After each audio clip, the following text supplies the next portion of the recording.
Olá, eu vou falar sobre o sistemismo na ciência política. Esse vídeo é uma revisão de uma aula presencial ocorrida em fevereiro na disciplina de Ciência Política 3.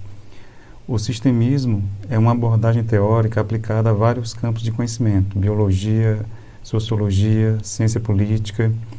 Na ciência política, David Easton, na década de 60, procurou aplicar a teoria dos sistemas à realidade política, tentando identificar o que da teoria geral dos sistemas se aplicaria ao campo político e quais seriam as especificidades desse campo. Mas antes de falar sobre sistemismo, é preciso fazer uma breve distinção entre conhecimento científico e conhecimento filosófico. Como tudo nas ciências humanas, não há consenso sobre qual é realmente a distinção entre filosofia e ciência. Mas, na minha visão, a distinção principal é que a filosofia ela faz especulações sobre a realidade que extrapolam os dados empíricos disponíveis. E, de fato, isso é necessário. Se nós fôssemos nos ater a falar sobre a realidade apenas aquilo sobre o que nós temos dados empíricos disponíveis, coletados de forma sistemática, muitas decisões que são necessárias de se tomar não seriam possíveis. Então, sobre alguma coisa que envolva valores ou alguma coisa que envolva um conhecimento que ainda não é de perfeito domínio ainda da ciência, a humanidade tem que tomar decisões. E a filosofia ajuda a pensar quais seriam essas decisões. Então, na minha visão, a filosofia ela vai além da ciência porque ela faz afirmações sobre a realidade que são mais especulativas, sobre as quais não existem ainda dados empíricos disponíveis, enquanto que a ciência ela se atém a fazer afirmações a partir dos dados existentes. No desenvolvimento de teorias científicas, é preciso tomar cuidado com dois excessos. Um seria o hiperfatualismo, uma preocupação excessiva em obter dados, que seria depois difícil de conseguir desenvolver teorias com esses dados, por serem muitos. E o outro é a teorização excessiva, uma preocupação muito grande em desenvolvimento da teoria e um descuido na coleta dos dados.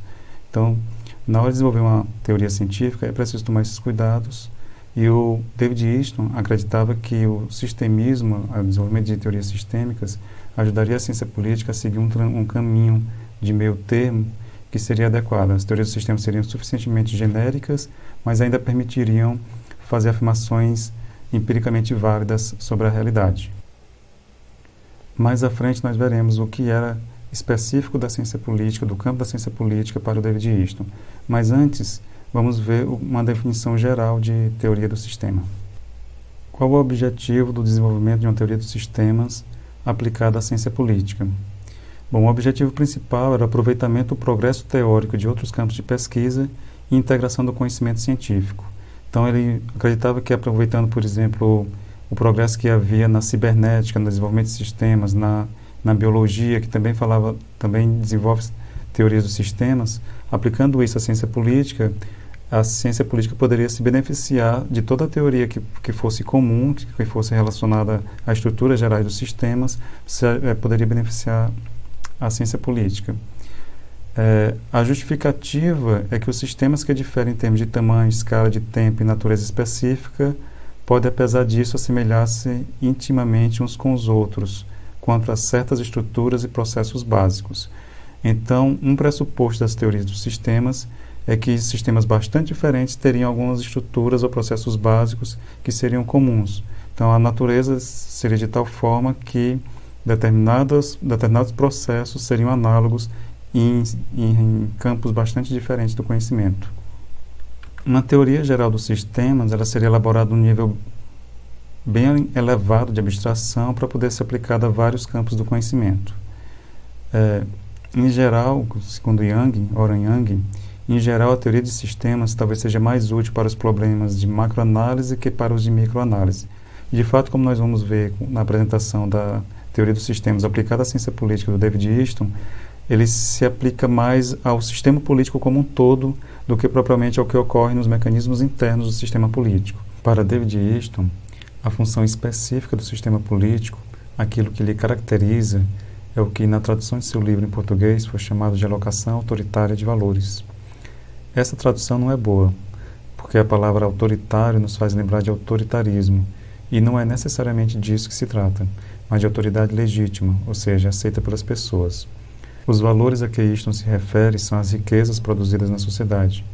Então, as pessoas com poder de decisão no sistema político são aquelas que decidem como os recursos, principalmente os recursos materiais, serão distribuídos.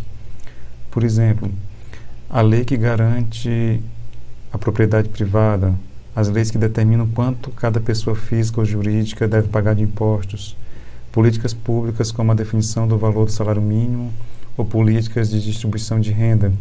São várias políticas, leis e normas que estão entre as que determinam como se dá a distribuição de riqueza na sociedade. E essas regras são aceitas pela maioria das pessoas, ou seja, elas são legítimas. Em outras palavras, a maioria dos integrantes da sociedade aceita a autoridade do Estado na definição e implementação dessas normas e aceita que o Estado até mesmo use de violência contra os que se recusarem a seguir as normas.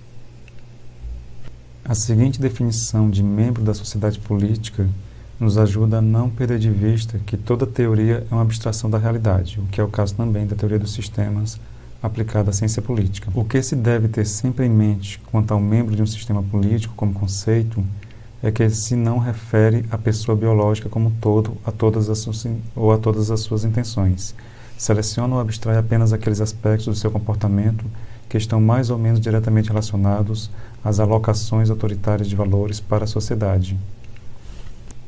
Todo sistema existe em um universo constituído por vários sistemas. Os sistemas com os quais um sistema interage fazem parte do seu ambiente. Na preocupação de Easton de delimitar o que é ciência política, ele argumenta que o que ocorre em outros sistemas, como biológico, social ou psicológico, devem ser tratados pela ciência política como dados, ou seja, não são objetos a serem explicados pela ciência política. Pensando em uma sociedade nacional, como a sociedade brasileira ou a sociedade argentina, por exemplo, David Easton classifica o meio ambiente como intra ou extrasocial, ou seja, eventos que ocorrem fora do sistema político, mas que ocorrem dentro da sociedade brasileira, seriam parte do meio ambiente intrasocial do sistema político brasileiro. Eventos que ocorram fora do sistema político brasileiro, mas que ocorram em outros países e que afetem o sistema político brasileiro, seriam eventos extrasociais, na definição do David Easton. Quando se pergunta por que o sistema político se mantém, a resposta do David Easton é bastante semelhante à do Weber, ou praticamente igual. Ele diz que o sistema político se mantém porque os homens obedecem. E os homens obedecem quando o sistema é visto como legítimo, ou seja, é praticamente a mesma a explicação do Weber. Quais tipos de pressão o sistema político costuma sofrer? O sistema político fica sob pressão quando ocorrem mudanças no meio ambiente, porque o sistema político ele costuma reagir ao meio ambiente. Se o meio ambiente sofre mudanças, então o sistema político precisa se ajustar a essas mudanças. E também quando há uma escassez de valores a serem alocados, ou seja, quando a riqueza existente não é suficiente para atender a todos os interesses da sociedade, ou seja, sempre. Mas ele consegue se manter estável enquanto as pessoas consideram que o Estado está resolvendo os problemas de escassez, está fazendo a alocação de valores de maneira adequada. Mas se as expectativas das pessoas crescerem, elas quiserem mais bens, mais serviços do Estado, isso também vai exercer uma pressão sobre o sistema político. Como é que os sistemas políticos se protegem dessas pressões? Eles se protegem pela ação dos seus membros que têm autoridade.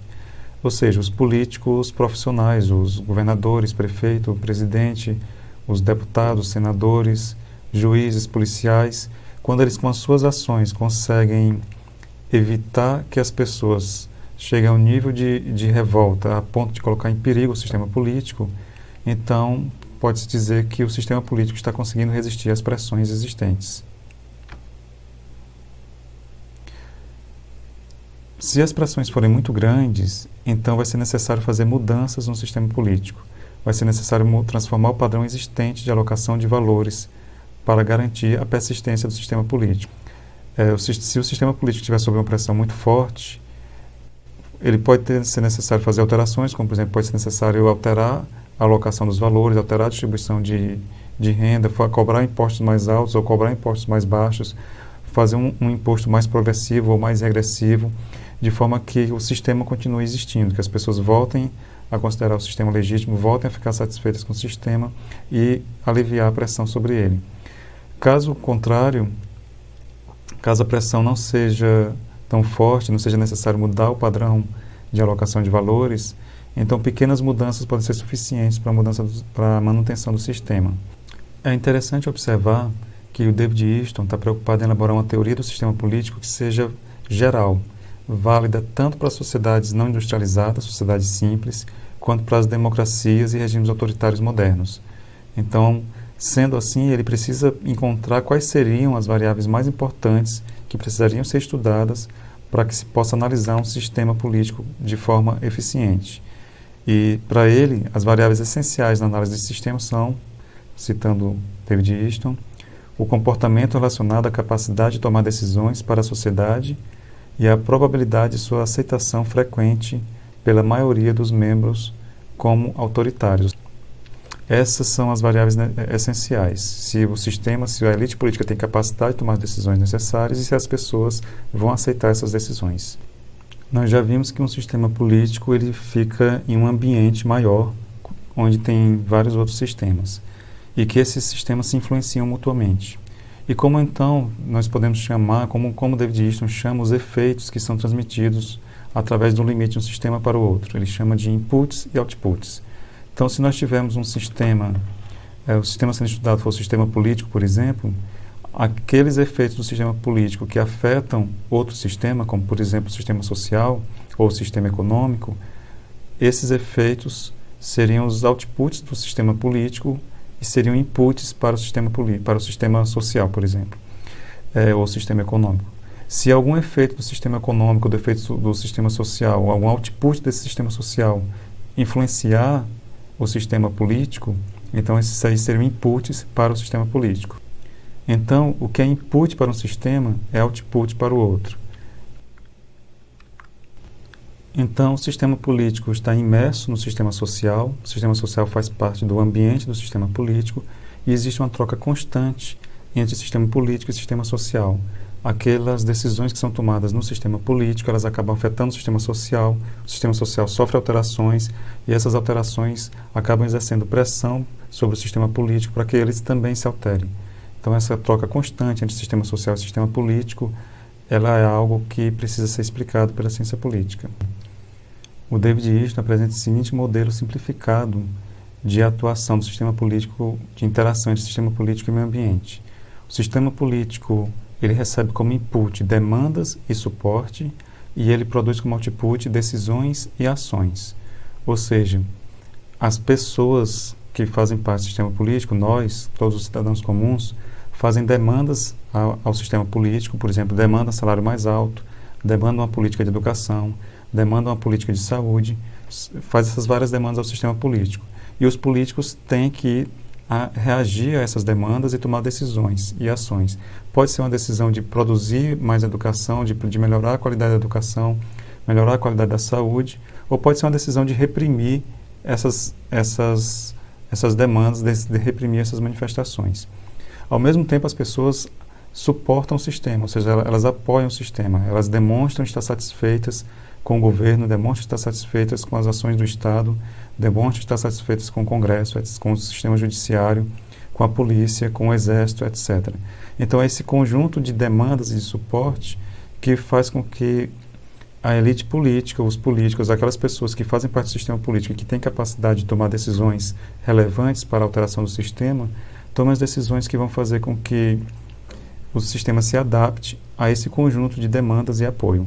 Se as pessoas estiverem apoiando fortemente o sistema político, então não haverá pressão para mudanças. Se houver muitas demandas sobre o sistema político, então as decisões podem ser de mudar o sistema político ou de reprimir as demandas. Isso fica claro nessa definição de demandas. As demandas são expressões articuladas dirigidas às autoridades, propondo que algum tipo de alocação autoritária precisa ser realizado. David Easton chama os indivíduos e grupos que se sentem com capacidade, com poder para influenciar as decisões políticas de reguladores estruturais do volume de demandas. Esses reguladores estruturais do volume de demandas seriam, por exemplo, os partidos políticos, líderes de opinião, líderes políticos, líderes de comunicação em massa, para apresentadores de televisão, apresentadores de jornais. Das sociedades tradicionais, esses reguladores estruturais do volume de demanda seriam a aristocracia, alguns militares, ou então líderes tradicionais, seriam considerados reguladores estruturais do volume de demandas. Dois conceitos interessantes do David Easton são suporte difuso e suporte específico ao sistema. O suporte difuso são os sentimentos de legitimidade e submissão que fazem os membros de um sistema o apoiarem mesmo que não estejam sendo especialmente beneficiados pelo sistema. Vejamos aqui uma citação do David Easton. A frustração sistemática do que é considerado um desejo justo durante largos espaços de tempo, se não for compensado pelo aumento do input de suporte difuso, deverá levar a um grau de desgaste no suporte específico que enfraquecerá fundamentalmente o sistema. Um exemplo disso é, por exemplo, uma pessoa que apoia o regime democrático, ela é favorável ao regime democrático, mas ela não gostou do candidato que foi eleito na última eleição presidencial, por exemplo. Então, ela passa a apoiar menos o governo, embora ela continue apoiando o Estado democrático do seu país, ela apoia menos o governo do que apoiava antes. Esse apoio ao governo pode ser considerado esse suporte específico, enquanto que o apoio ao regime democrático como um todo seria o suporte difuso. Se esse governo continuar desagradando a pessoa por muito tempo, digamos por 16 anos, o suporte difuso ao próprio regime democrático pode diminuir. Aquela pessoa que passa muito tempo frustrada com o funcionamento do momento do seu sistema, do sistema político no qual ela vive, ela pode levar essa frustração ao nível de não apoiar mais o próprio sistema político. Por exemplo, no caso da democracia, de se tornar favorável a uma ditadura militar, a um golpe de Estado ou algo assim. O que deve ser estudado no sistema político? David Easton sugere que devem ser identificadas quais demandas e suportes são mais relevantes para a estabilidade do sistema político e quais atitudes das autoridades são as mais adequadas para aumentar o suporte ao sistema. É claro que também podemos estudar as mesmas variáveis com o objetivo de fazer com que as demandas de determinado grupo sejam atendidas. Na prática, essa investigação de quais demandas e suportes são mais relevantes pode ser feita por pesquisa de opinião. Mas pode ser feito um questionário aplicado às pessoas para descobrir com o que elas estão insatisfeitas em relação ao governo. O que o governo pode fazer para tornar essas pessoas mais satisfeitas. Esse mesmo estudo também pode ser feito para descobrir, por exemplo, qual propaganda eleitoral, propaganda de uma campanha eleitoral seria mais convincente para incentivar, para induzir as pessoas a votarem em candidatos que defendem propostas políticas que não são aquelas que realmente atenderiam aos seus interesses.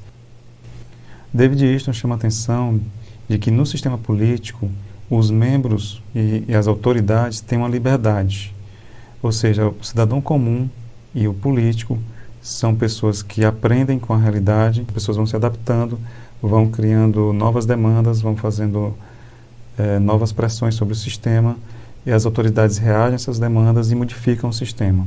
Então ele não acredita no sistema político como algo que vive em equilíbrio. Para o David Easton, o sistema político está em constante mudança, em constante adaptação às demandas dos seus membros, e os próprios membros do sistema político estão constantemente mudando também essas demandas. Então, o sistema político ele não seria algo constante, ele não seria algo... a política do David Easton não é uma política conservadora, é uma política do sistema político em mudança. Com essa ferramenta do Google, Books Nigram Viewer, é possível elaborar uma série temporal de alguma expressão a partir da frequência dela em um conjunto de livros que foram indexados pelo Google. Então, olhando o termo Political System, nós podemos ver que ele se tornou mais frequente em 1973 e de lá para cá ele tem caído. Se nós pesquisarmos especificamente por David Easton, então o ápice das citações de David Easton do autor foram em 1971, de lá para cá ele vem caindo, e a partir já do meio da década de 1980 a obra de David Easton tem sido menos citada. Eu, particularmente, só tenho visto citação do David Easton naqueles conceitos de suporte difuso e suporte específico. aplicados principalmente à influência do comportamento político sobre o sistema político e vice-versa, como as atitudes dos dirigentes políticos, dos governantes, afetam o suporte das pessoas ao sistema político e principalmente ao regime político, que é a preocupação maior na maioria dos estudos. Bom, essa foi uma apresentação bastante breve e superficial até da teoria do sistema político do David Easton. Eu li esse livro em 2009, já faz bastante tempo, já esqueci muita coisa do livro do David Easton, mas mesmo assim eu arrisco fazer algumas críticas. Uma crítica é a ideia da teoria dos sistemas em geral de querer fazer uma integração do conhecimento científico a partir da forma, que seria mais relevante tentar procurar fazer uma integração do conhecimento científico a partir de conhecimentos substantivos. Por exemplo, quais são os aspectos da realidade biológica que influenciam o comportamento social? Quais são características psicológicas que influenciam o comportamento social? Quais são essas características que influenciam o comportamento político? Eu acredito que esse tipo de investigação a partir do conteúdo das ciências seria mais importante. Mas é justamente esse tipo de conteúdo que ele descartou como sendo passivo de investigação pela ciência política, porque eles deveriam ser tratados apenas como dados. Eu acho que não, acho que a gente deveria tentar uma aproximação uma integração entre os conhecimentos das várias áreas científicas, inclusive das áreas não humanas com as áreas humanas também. Porque, no meu ponto de vista, o mundo é um só, então o conhecimento das várias partes do mundo, dos vários aspectos, deve ser possível de integrar.